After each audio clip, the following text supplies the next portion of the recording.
Hi friends, എല്ലാവർക്കും ഷാനി വ്ളോഗിൻ്റെ പുതിയൊരു വീഡിയോയിലേക്ക് സ്വാഗതം.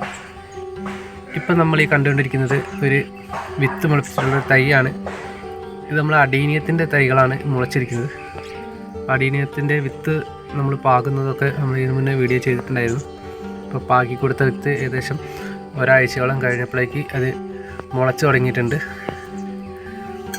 ഇതിപ്പോൾ നമ്മൾ ചട്ടിയിലാണ് പാകി കൊടുത്തിട്ടുണ്ടായിരുന്നത്. കുറച്ചുകൂടി മുളയ്ക്കാനുണ്ട്. നമുക്ക് ഈ വിത്തുകൾ കുറച്ച് വിത്തുകളുണ്ട്. അത് എങ്ങനെ നമുക്ക് ഇതേപോലെ മുളയ്ക്കാൻ വേണ്ടിയിട്ട് പാകി കൊടുക്കാമെന്നുള്ളതൊക്കെ നോക്കാം. അതേപോലെ അടീനിയം തൈകൾ ഉണ്ടാക്കാൻ വേണ്ടി നമ്മൾ എയർ ലെയറിംഗ് ഒക്കെ ചെയ്ത് വെച്ചിട്ടുണ്ട്. എയർ ലെയറിംഗ് എങ്ങനെ ചെയ്യാമെന്നുള്ളതും വീഡിയോയിലൂടെ നമുക്ക് നോക്കാം. നമ്മൾ വിത്തുകൾ നടാൻ വേണ്ടിയിട്ട് പരന്ന ചട്ടികളോ പാത്രങ്ങളോ ഒക്കെ എടുത്താൽ മതി. പോട്ട് എടുക്കുന്ന സമയത്ത് അധികം ഹൈറ്റ് ആവശ്യമില്ല നമ്മൾ വിത്ത് പാകാൻ വേണ്ടിയിട്ട്. അതേപോലെ തന്നെ അടീനിയത്തിൻ്റെ വിത്തുകൾ പാകാവുന്നത് നമുക്ക് നോക്കിയാൽ മനസ്സിലാവും. അപ്പം പൂക്കൾ വിരിഞ്ഞിട്ടുണ്ടെങ്കിൽ അടീനിയത്തിൽ ഇതേപോലെ വിത്തുകളുണ്ടാവും. ഈ വിത്തുകൾ അത്യാവശ്യം വലിപ്പം വെച്ച് ഇതിൻ്റെ ഈ പച്ച നിറത്തിലുള്ള ഭാഗം ഉണങ്ങി ഒരു മഞ്ഞ നിറത്തിലേക്ക് മാറുന്ന സമയത്ത് നമുക്ക് വിത്തുകൾ കളക്ട് ചെയ്യാം. പിന്നെ ഉണക്കി സൂക്ഷിച്ച് കഴിഞ്ഞാൽ നമുക്ക് ആവശ്യത്തിന് സമയത്തെടുത്ത് മുളച്ചാൽ മതി. അപ്പോൾ മഴയായതുകൊണ്ട് തന്നെ നമ്മൾ അടീനിയങ്ങളൊക്കെ ഒരു ഷെയ്ഡിലാണ് വെച്ച് കൊടുത്തിട്ടുള്ളത്. അപ്പോൾ ഇങ്ങനെ വിത്തുകൾ ഉണങ്ങി കഴിഞ്ഞിട്ടുണ്ടെങ്കിൽ ഈ ഒരു ഭാഗത്തിൽ നമുക്കായി കിട്ടും. ഇതിൻ്റെ നടുഭാഗത്തുള്ള ഓരോ ചെറിയ വിത്തുകളാണ് നമുക്ക് കാണാൻ അടീനിയത്തിനുണ്ടാകുക. ഇരുവശങ്ങളായിട്ട് അപ്പം താടി പോലത്തെ ഇതേപോലത്തെ ഭാഗങ്ങളുണ്ടാകും. അത് ഒഴിവാക്കിയിട്ടോ അല്ലെങ്കിൽ ഇതേപോലെ നമുക്ക് മണ്ണിലേക്ക് വെച്ച് കൊടുത്താൽ വിത്തുകൾ മുളച്ച് കിട്ടും. നമ്മൾ വിത്ത് പാകാൻ വേണ്ടിയിട്ട് പോട്ടുകൾ തയ്യാറാക്കി വെച്ചിട്ടുണ്ട്.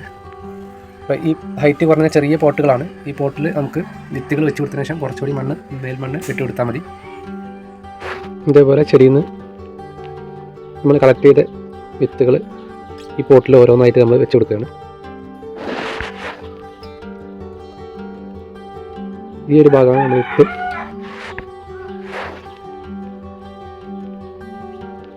ഈ ഒരു പോട്ടിൽ നമ്മൾ 5-6 വിത്തുകൾ വയ്ക്കുന്നുണ്ട്. മുളച്ച് കഴിഞ്ഞ് അത്യാവശ്യം ഹൈറ്റ് വെച്ച് കഴിഞ്ഞാൽ നമുക്ക് പുതിയ പോട്ടിലേക്ക് വെച്ച് കൊടുക്കാവുന്നതാണ്.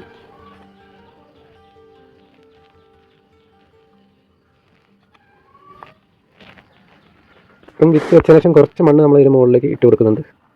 ആ വിത്ത് മൂടാൻ വേണ്ടിയിട്ട് മാത്രം. ഇതേപോലെ മണ്ണിട്ടൊന്ന് വിത്ത് കവർ ചെയ്ത് വയ്ക്കുക. എന്നിട്ട് ഒന്ന് നനച്ച് കൊടുത്ത് വെച്ച് കൊടുത്താൽ മതി. ഏകദേശം 2 ആഴ്ചയൊക്കെ ആകുമ്പോഴേക്ക്, ഒരാഴ്ച കഴിയുമ്പോഴേ ചെറിയ മുളകൾ വരാൻ തുടങ്ങും. 2 ആഴ്ച ആകുമ്പോഴേക്ക് എല്ലാ വിത്തുകളും മുളച്ച് കിട്ടും.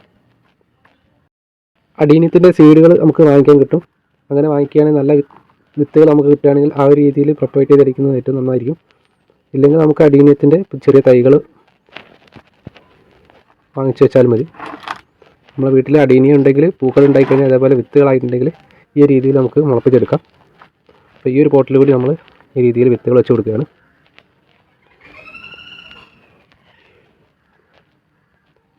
അത്യാവശ്യം 30 അടീനിയം ചെടികൾ നമ്മുടെ വീട്ടിലുണ്ടെങ്കിൽ നമുക്ക് എയർ ലെയറിംഗ് ചെയ്തിട്ടും പുതിയ തൈകൾ ഉണ്ടാക്കിയെടുക്കാൻ പറ്റും.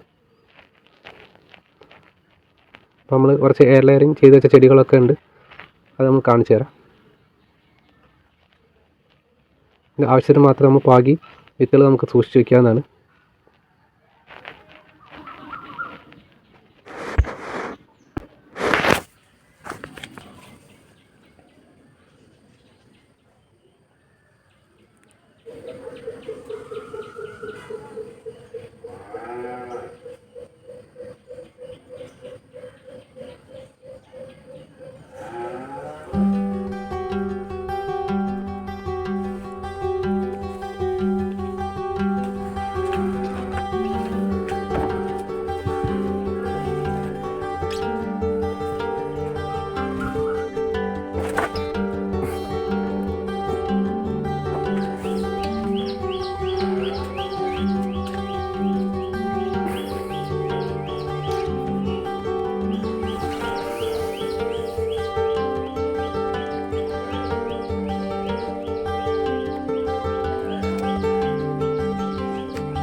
ഇനി ഈ 2 പോട്ടുകളും നമ്മൾ ഡയറക്റ്റ് മഴ കൊള്ളാതെ ഒരു ഷെയ്ഡിലാണ് വെച്ച് കൊടുക്കുന്നത്. പിന്നെ നമുക്ക് അടീനെ വിത്തുകളാക്കി എടുക്കും. ഇതിൻ്റെ തൈകൾ ഉണ്ടാക്കിയെടുക്കാൻ പറ്റിയ മറ്റൊരു രീതിയാണ് air layering method. Air layering ചെയ്ത് വെച്ച ചെടികളാണ് കാണുന്നത്. അതേപോലെ എയർ ലെയറിങ് ചെയ്തിട്ട് നമ്മൾ വളർത്തിയെടുത്ത് കട്ട് ചെയ്ത് മാറ്റി നട്ടെടുത്തുള്ള ചെടി പൂക്കൾ ഉണ്ടാകുന്നുണ്ട്. അതുപോലെ വിത്തുകൾ മുളപ്പിച്ച് എടുത്തിട്ടുള്ള ചെടിയിൽ നമ്മൾ എയർ ലെയറിങ് ചെയ്ത് വെച്ചിട്ടുണ്ട്. ഇത് ഇവിടെ കട്ട് ചെയ്തിട്ട് നമുക്ക് മാറ്റി വയ്ക്കാനാണ്. ഇപ്പോൾ അടീനം ചെടികൾ ബോൺസായി രീതിയിൽ വളർത്തുന്നതായിരിക്കും കൂടുതൽ ഭംഗി. അപ്പോൾ ഇത്രയുള്ള ഇന്നത്തെ വീഡിയോ ഉപകാരപ്രദമായ ലൈക്ക് ചെയ്യാൻ മറക്കരുത്. മറ്റൊരു വീഡിയോ കാണുന്നവരെ എല്ലാവർക്കും ബൈ ബൈ.